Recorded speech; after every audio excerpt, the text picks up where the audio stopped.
Hello and welcome to another episode of the Dits on Wrestling podcast, the podcast that you never even asked for. Yep, I'm still here. Right, today we are going to be covering quite a bit of stuff, so I ain't going to waffle that much as we start this thing, because we could be here forever. So we're going to cover today NXT Takeover. Absolutely fantastic event. Usually when I watch NXT Takeovers, because they're so consistently brilliant, just coming out of it, I'm just like, oh God, that's the best thing I've ever seen. But then over time, you'll kind of think, yeah, it was great, but the hype dies down. But sitting here today, recording 6 days on from Takeover, I still feel pretty good about it. Outside of that, we'll cover Raw and Smackdown. I'm trying so hard to find some positives about Raw and Smackdown every week, and I can, but sometimes it's a reach. But we're covering that anyway. Quickfire news, of course, is back because I run this podcast and I decide what's on this thing. Hoo-hoo! And of course, recommendations at the end. So, without further ado, which one is it? I don't know. I'm not French. Is it French? German? Spanish? I don't know. I do not know what I'm talking about. Oh dear. I was probably incredibly offensive with that horrendous impression of something. Right. Let's get into the quickfire news because I am itching to talk about NXT Takeover. So let's hop, skip, and a jump over to quickfire news. Let's go. Well, I'm afraid I've got some news. There really is no time like the present, so let's just dive straight into quickfire news. Whoever that production guy is in the corner, you press play on that incredible track that we play in the background to signify that, this is supposed to be really fast, but it's naturally not that fast. It's just shorter, but there you go. Right, just go, right, press it. Let's go. Right, go.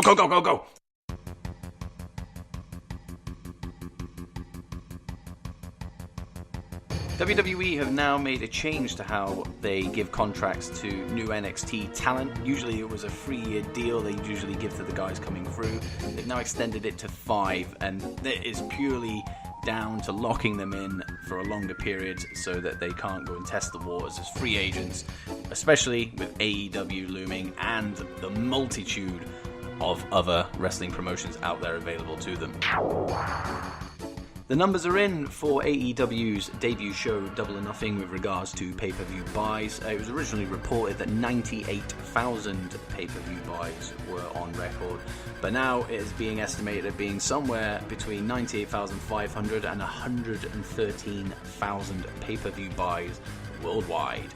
So it looks like 2/3 of the audience was in the United States, which was to be expected. The UK coming in a strong second, followed by Canada and Germany and Australia. So compared to All In, which garnered 50,000 pay-per-view buys, it's almost double, so it's pretty impressive. Jon Moxley, formerly known as Dean Ambrose when he was in WWE, has earned his first title since leaving the company, as he has just won the IWGP US title at the Best of the Super Juniors Finals New Japan Pro Wrestling show, defeating Juice Robinson. Great match. If you haven't seen it, go check it out. But it's onwards and upwards for Jon Moxley. And there is your news for the week.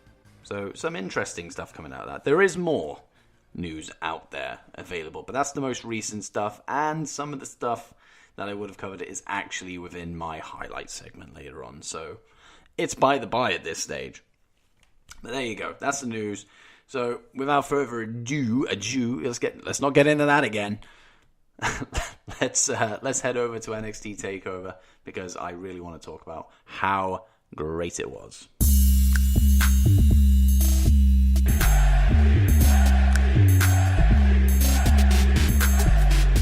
Now, since NXT Takeover hit the airways a week ago today, I haven't actually watched it again.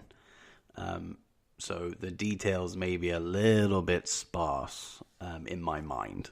But I know, just purely off the back of the fact that I watched it live, I know it was a good show. A very good show. And 7 days on, I still think the exact same thing.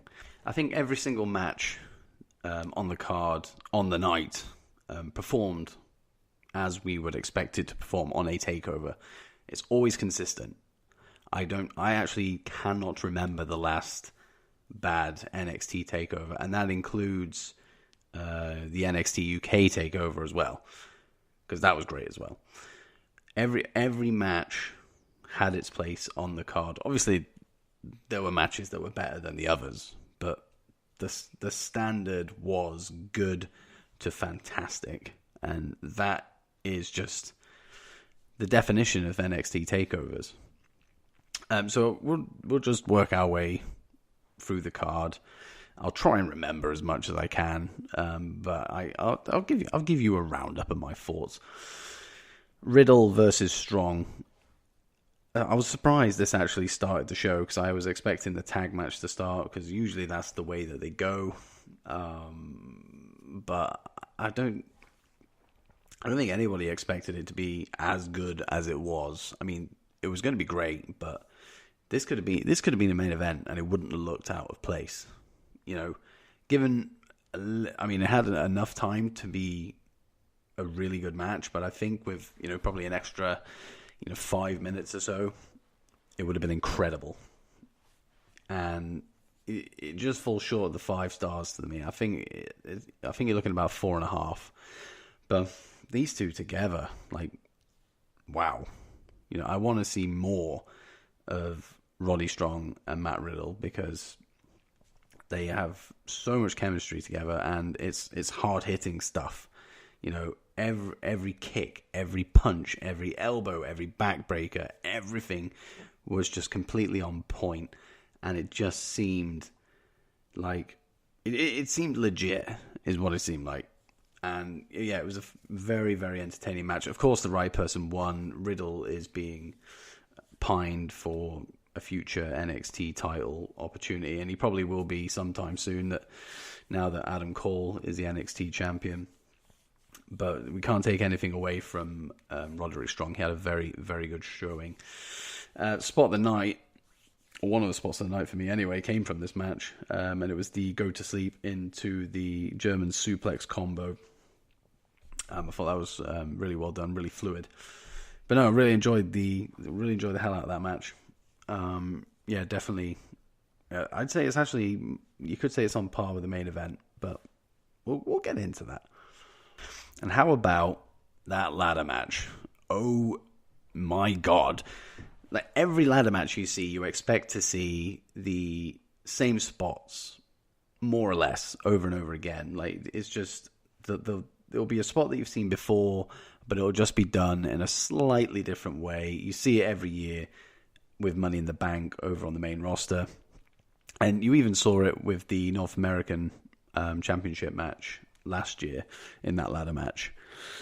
It's not boring. That's not what I'm saying. It's just, it follows the same patterns and rhymes, but something about this ladder match was just slightly different. Like, everything seemed just incredibly brutal, and I remember watching it and just going, just every time somebody hit a ladder, or any bump that was against it, it was just like, oh, especially Kyle. Like, he took some horrendous shots with that ladder. I mean, I think he lacerated his back at one point. I saw the picture on social media after the match, and oh Jesus, it looked horrendous. And yeah, there was a couple more spots he was involved in as well, where I was a little bit concerned for how he was feeling afterwards. But no, it was unbelievably brutal ladder match. Just what you want out of a ladder match. Every team delivered. Every team, including the Forgotten Sons. I'm not their biggest fans. to be honest. And even they delivered. The Riker stuff, him coming down and, dominating everybody, not as keen on that. I don't think it took away from the match as a whole, but I could have done without seeing that happen. But it was part of the story of the match, so it all fit in well together. I just wasn't a fan of it. As for who won, Street Profits, what a great moment it was for them. They got to celebrate in the crowd with everybody, and the celebration seemed to go on for ages. So they really gave them time to soak that up on camera, which I thought was a really nice touch. But Montez Ford, I mean, I've said it many, many, many, many times, but he is a big deal. Like when this tag team eventually disbands, like he's going to go places. Like, I mean, his frog splash. Like I don't know how he gets that height, and I don't know how he gets the hang time. It doesn't seem humanly possible to do it, but he's able to do it. And the springboard onto the ladder, and then getting both belts for him and Dawkins. Really, really cool moment. Really loved it, and definitely the right team won. I don't think Birch and Lorcan were the right guys. Undisputed Era, they were my pick. I would have loved a clean sweep across the board for the Undisputed Era, but that kind of fed into the story of the main event with them not winning. So I can't be too angry at that or too bothered, and I'm not. But Street Profits won. Really happy for them, and I think they're going to have a really good run with those belts because they have been consistent, and recently with their matches against I'm going to call them War Raiders because that's what they were in NXT, not the Viking Experience or any of that crap. When they were wrestling them guys, amazing matches, and they really pushed Eric and Ivar to the limit, and definitely deserved. Then we had Breeze versus Velveteen Dream. Now, I remember when I was watching it, I enjoyed the hell out of it. I really, really loved the match. It told a really good story. But now I'm thinking 7 days on, it was still good. It was still really good, and I think it was a big middle finger to the guys on the main roster behind the scenes from Tyler Breeze. Like, he performed fantastically well and proved why he's been given the spotlight in NXT straight away. Like, he could have gone down to NXT and just kind of sat behind the scenes, or just taken a while just to hit the spotlight again. But he straight into a North American title match against arguably the most popular guy on the roster down there. He really brought it and proved that he is a really good wrestler. Something he wasn't able to do whilst on the main roster. He had obviously the backstage stuff with the Fashion Police and the Fashion Files, which was unbelievably entertaining. But it wasn't in ring. And that was what a lot of us clamored for, that we really wanted to see him in the ring and delivering what we know he's capable of. And NXT TakeOver 25, he had that chance, and he delivered. And so did Dream. Dream was as great as he always is. And, certain bits in the match, the selfie on the announce table, all of the false finishes, it just came together really well and just collectively just produced, for me, it was a really good match. It wasn't the worst match of the night, but it was a close tie with the next match I'll talk about, the women's match. But no, really, a really good introduction or reintroduction to Breeze.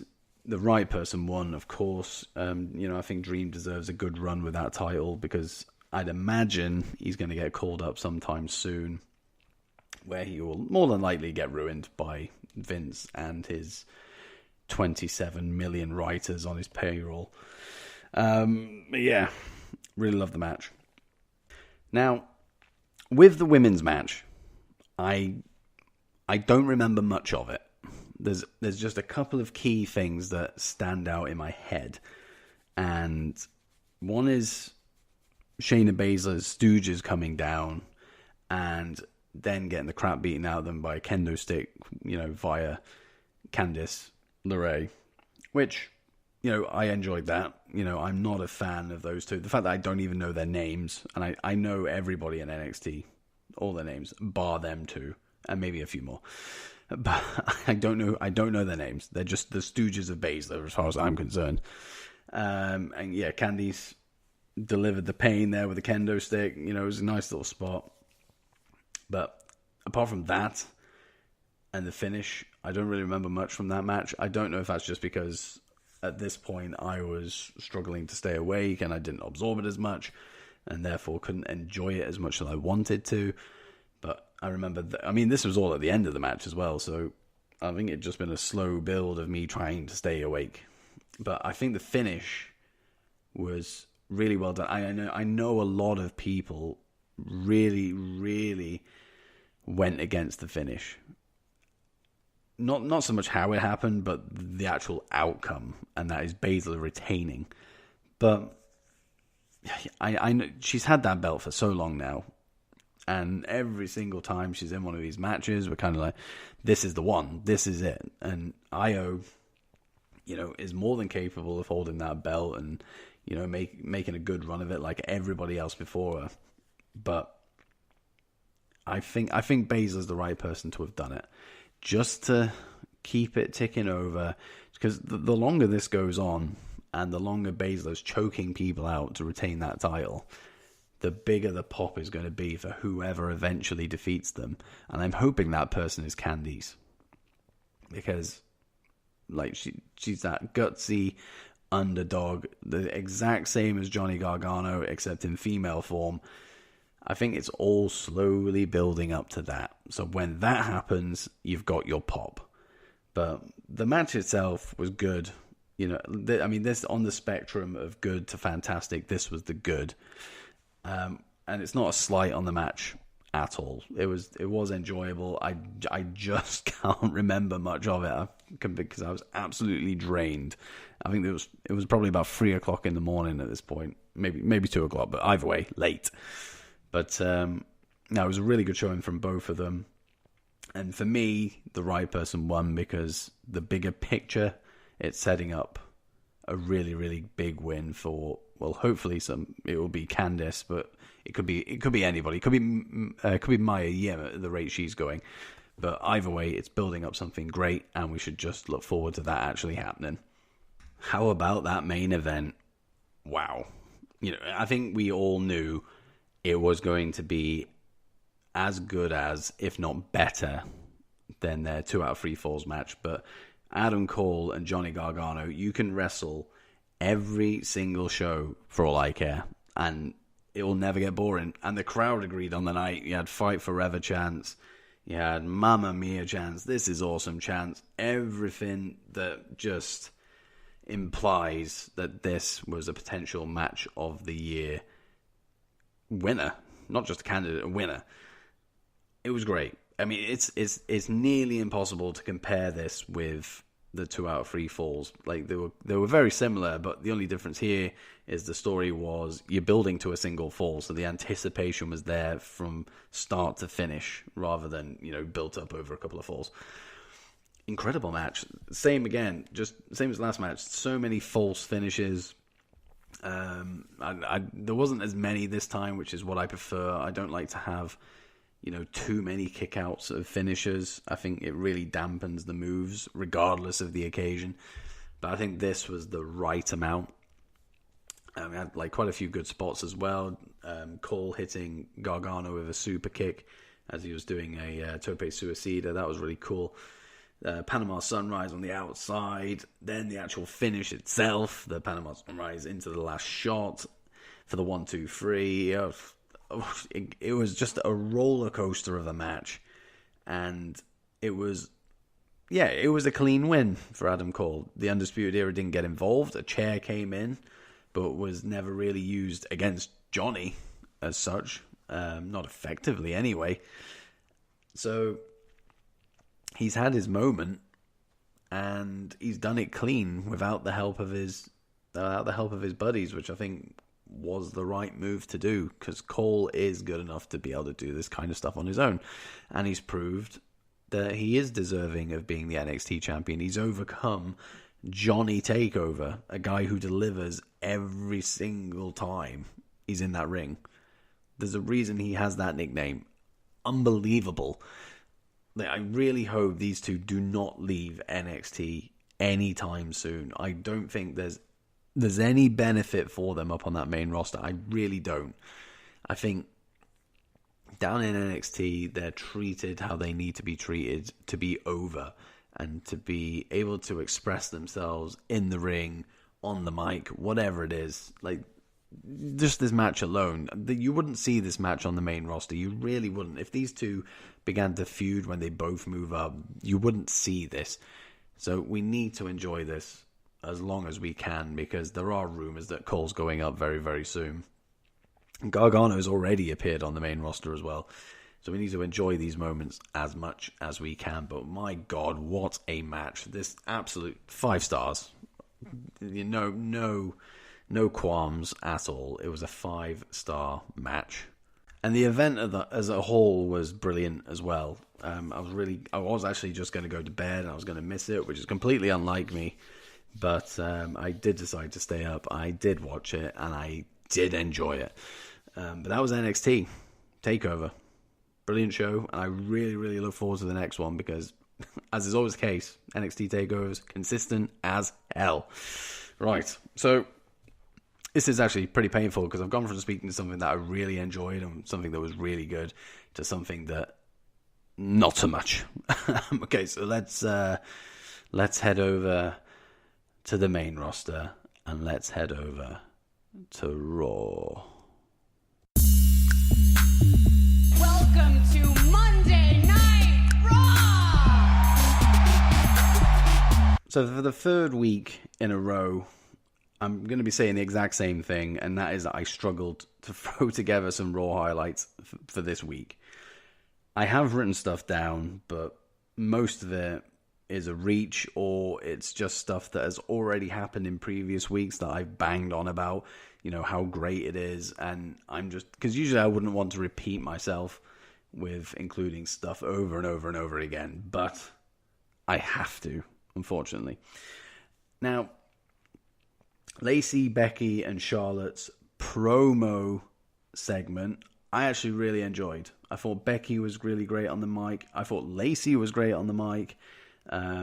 She's really showing a good side now to her character. I mean, she's always had good character work, but now she's adding some spice to her promos.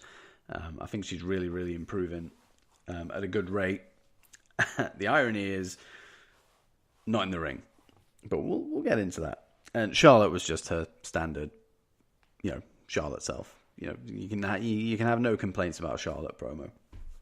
But I really enjoyed these three sparring off against each other on the mic. Really enjoyed it.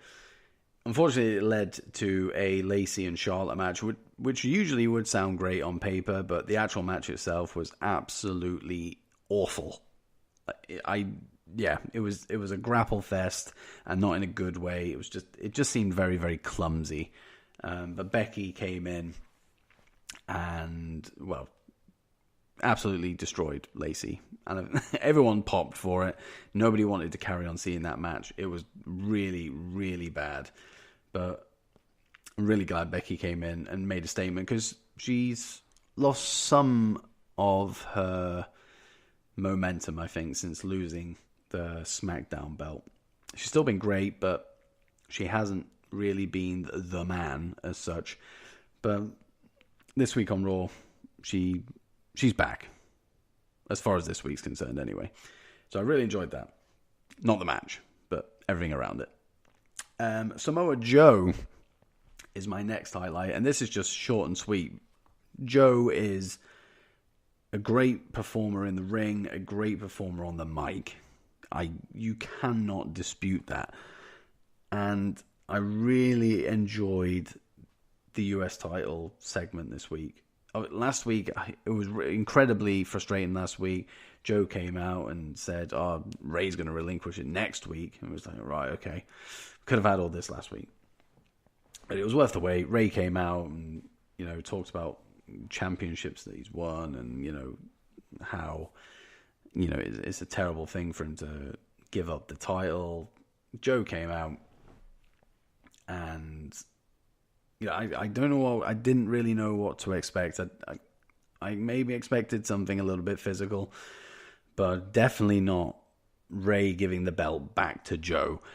And that's why it's a highlight on top of Joe being great, is I was expecting, the belt to be relinquished and then we'd get a tournament or a battle royal or something like that, like it usually is.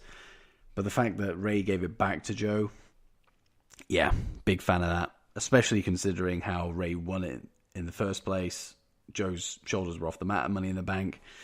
So, yeah, he ate humble pie just to do the right thing. And then he ate a coquina clutch as a result of doing it, which I think was a really, really good way and a really good effective way to end that segment and send Ray away as he recovers from his arm injury, it looks like. And it obviously makes Joe look like a complete badass, like he usually does anyway. So I really enjoyed that segment. Right, these two are repeats from previous weeks, but they were great, so I'm including them. Cesaro and Ricochet, number 3. Just as good as their previous 2 matches. And I know I've always said, give me them every single week, but I didn't actually mean that as a serious thing. We are getting it every single week. And this is the problem with WWE. Sometimes they just over give us this stuff that we love. Yes, we do.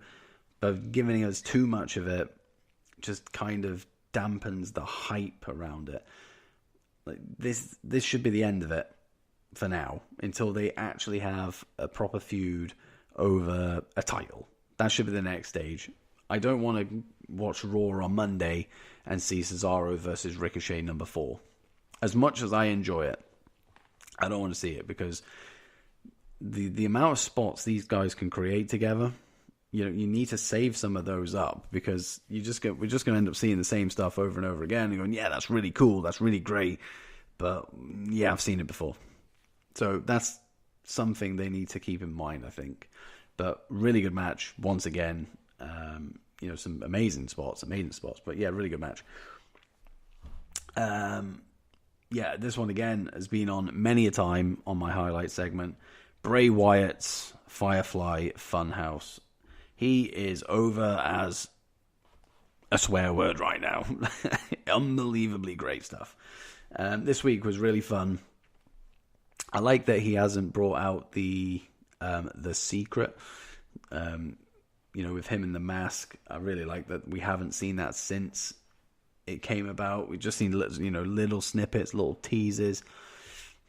I hope we don't see it, for a while now. I hope that we can just keep doing what he's doing, and when he does do his in-ring stuff, just really hold off on it, because I think it'll be really effective when he does bring out that mask and he does bring out that dark side.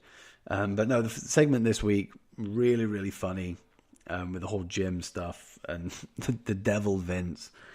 I love the hell out of it, and I love it every single week. It's something I look forward to the most, and judging by going through my Twitter timeline and the YouTube views that the Funhouse gets every single week, everybody is absolutely loving what Bray Wyatt is doing at the moment.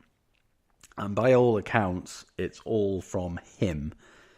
Vince hasn't touched this,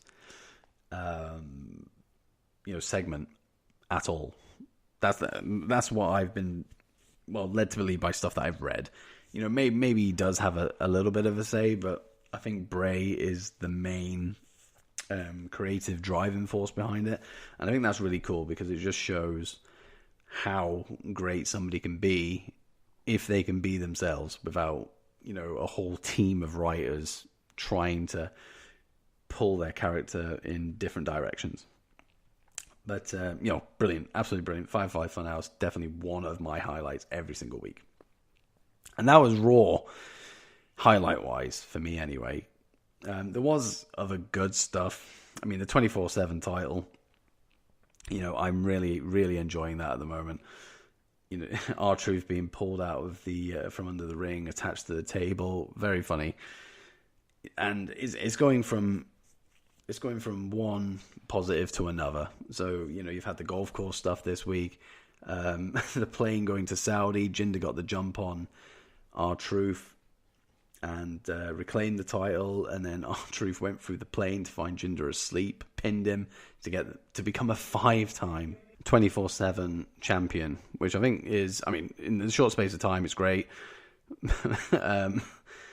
It was really well done, and you should see the views that thing has got. I think it's up to like 6 million on YouTube at the moment. Amazing stuff. So that just proves how popular the 24/7 rule is at the moment around that title. But I think most of that's down to R-Truth. So that's another positive from Raw, I guess. But that was it. That was Raw for me. It just wasn't what we need it to be. We need it to be consistent throughout. You're not always going to get great segments from start to finish, but it just needs to kick up the arse. That's what it needs. It needs a little bit of a boost, and we're just not seeing it at the moment. And maybe I keep saying it every week, but maybe Monday we'll get something better. But it's not the only show that isn't delivering, and we'll get into that right now because we're going to go straight into Smackdown Live highlights. Welcome everyone to Smackdown Live. Now, if I thought Raw was bad at getting highlights, SmackDown was even worse this week. And SmackDown was the better show. So I find it really weird what's happening right now. Like, I try and look at the positives from everything that I watch. And SmackDown I struggled with because there was a lot of decent stuff that happened, but just not stuff that I thought, I'm going to put that in my notes because that was great. There was barely any of that. So this isn't going to be a really long SmackDown highlight segment because I couldn't find that many. But Kofi was a highlight. The video package with him going back to Ghana, I thought was really cool. He really, really showed another side of Kofi that we all knew about anyway, but now that he's WWE champion, it's kind of like an exclamation point on it, really.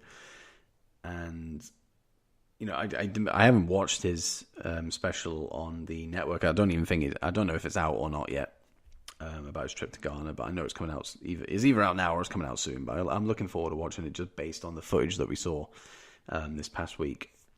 The stuff with Dolph, though, like just throwing video packages at each other, I didn't enjoy as much.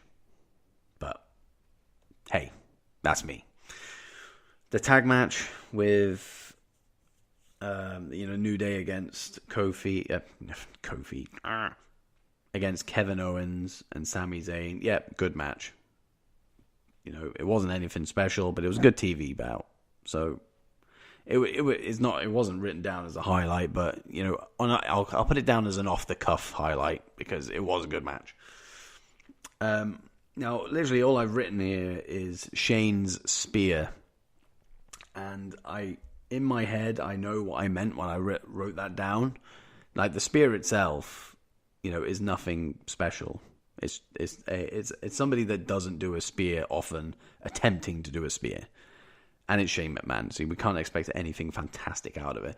But it's just the way that he jumps up and mimics Reigns with the whole stuff, like, straight afterwards. Like, it really tickles me, like, every time he does it. The fact that he's an absolute sweaty mess when he's doing it as well really really improves it. But I love stuff like that. So yeah, and to be fair, Shane as well, I think he's been really great as a heel. And like I said last week, on SmackDown, I don't know what it is. SmackDown, I just think he's better as a heel on SmackDown than he is on Raw. It's really weird. I literally cannot explain it to you why I feel that way. But I feel that on SmackDown I like him, and Raw I don't. Bizarre. But no, yeah, Shane McMahon, again, brilliant. Andrade Finn. Now, looking back from now, I can actually see why this wouldn't be a highlight, because as far as build goes for their match at Super Showdown, it was pretty poor in the grand scheme of things. Let's just throw them in the ring and let them scuffle for 30 seconds, and there you go, there's your build. So from that point of view, not great. But I actually enjoyed it. It did what it meant to do. It achieved what it meant to achieve. There was no match with Andrade against Apollo. He just attacked Cruz, and then Balor came out, tried to take down Andrade, but then Andrade, of course, got the upper hand. Yeah, I think, as a build goes, not great, but for what it was for what it was trying to achieve, I think it achieved it. So, and based on that, you can see that I've been clutching at highlights this week. So that's why I've gone for that. And I'd say I don't know. Now looking at this, I've put Goldberg. So I genuinely do not know if I was just clutching at straws with this, or I actually really meant to put it as a highlight. But from what I remember, it was actually a really good promo. And from what I've, again, seen on social media and news sites, it was completely unscripted. It was just Goldberg going out there and being Goldberg. And again, you've got that on top of Bray doing really well with the Firefly Funhouse. It's amazing how far and how effective unscripted stuff can go and be. And yeah, so I think Goldberg sold being back in WWE, having his match against Taker. Yeah, he made it sound like a big deal. And yeah, I enjoyed this promo, and that's why I think I put it in my notes, because I enjoyed it. But as you can see, I clutched this week on SmackDown Live. Really, really clutched at straws. And I hate that, because usually SmackDown is fantastic every single week. We just need to get back to that period of we were just getting consistently great SmackDown lives. But I'm sure we'll get back to there once we move to Fox, and ratings will matter more. So it's just a waiting game. But yeah, that's SmackDown Live. Hopefully next week will be better. But let's not mess around. Let's get into DOW Recommends. DOW Recommends. Every single week I will shout out 4 recommendations over on Twitter. Just people that I think are really cool, have done really good stuff, on their Twitter accounts, or they've just got really good content, they've done something good for me, whatever it is, just a recommendation for you guys to follow, because I think you'll all have some benefit from it. So my first recommendation this week is at Stoog. I apologize if I got that wrong, so I'll spell it for you. Stoughe. I'm going with Stoog, but the name is actually C. Mary Holtman. He is one of the hosts of the Wrestling Guild podcast over on the SLTD Podcast Network.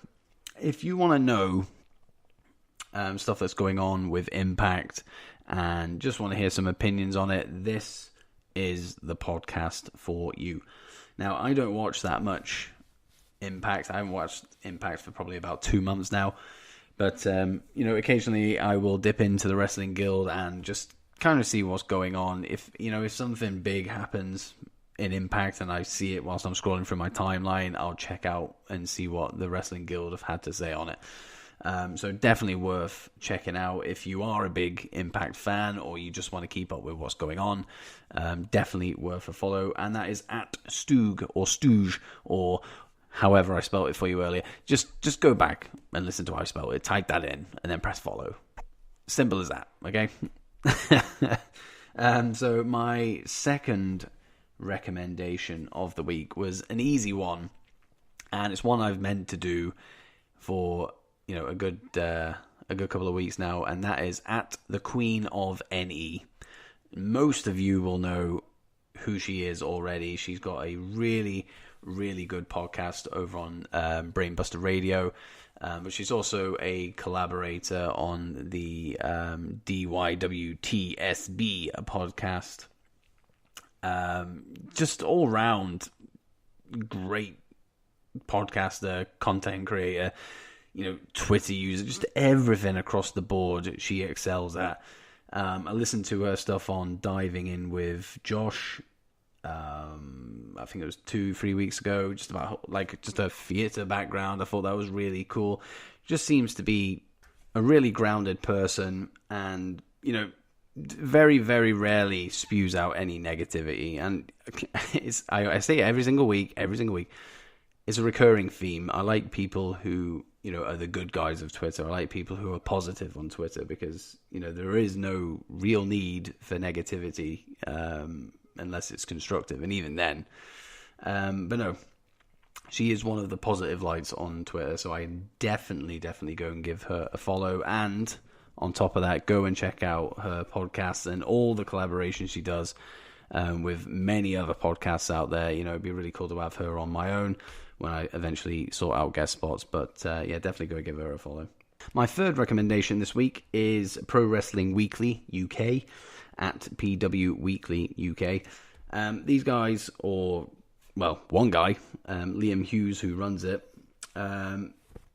they've got a big presence on Twitter at the moment, and they are in their infancy. They only started in January, but they're already hitting their stride, and they've got a blog site with some really good articles on there, and they're also looking to delve into the podcast game as well. Very much looking forward to that when that kicks off, so just keep an eye out for that.